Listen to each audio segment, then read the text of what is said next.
Vilniaus arkikatedra bazilika – Lietuvos sostinės pasididžiavimas ir turistų traukos centras, kurio pirmasis projektas iškilo dar 13 amžiuje. Šių dienų katedros pastatas – svarbiausia katalikiška šventovė, po kurios stogų vyksta religinės apeigos, priimamos svarbios delegacijos, saugomas sakralus menas. Unikaliaus reikšmės pastatas puoselėjamas ir diegiant pažangius technologinį progresą žyminčius sprendimus. Prieš daugiau nei 10 metį Vilniaus arkikatedra tapo vienu pirmųjų moderniai valdomų visuomeninių pastatų Lietuvoje. 2003 metais čia buvo įdiegta, o 2021 metais renovuota Jung KNX standarto protingo namo sistema.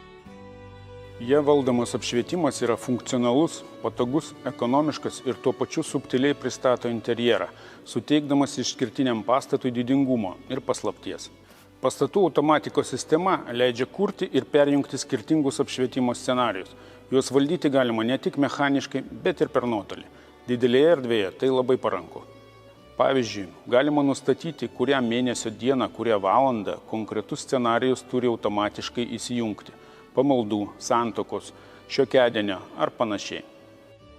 Scenarijais katedros apšvietimas buvo valdomas ir anksčiau, bet jį reikėjo patobulinti. Taip pat įdiegtas išmanus koplyčių apšvietimas, kuriuose iki tol jo nebuvo. Šiuo tikslu teko vaikščioti požemiuose ir ieškoti senųjų kabelių, prie jų montuoti naujus. Kitaip tariant, reikėjo sukurti vieną bendrą nervų sistemą – kabelių tinklą. Šiandien Švento Kazimiero, Turino Drobulės, Švento Stanislovo ir Gailestingumo koplyčios turi pilnai išmanų apšvietimą. Tai leidžia suprogramuoti tam tikrą šviesos kiekio įžiebimą per tam tikrą laiką, o ne iškart.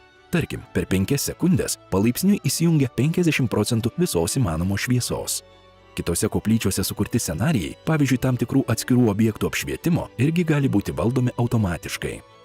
Katedroje įdiegtas ir automatizuotas langų valdymas. Anksčiau, norint juos praverti, reikėdavo iki jų lipti, o tokiame aukštame pastate tai daryti tikrai nepatogu.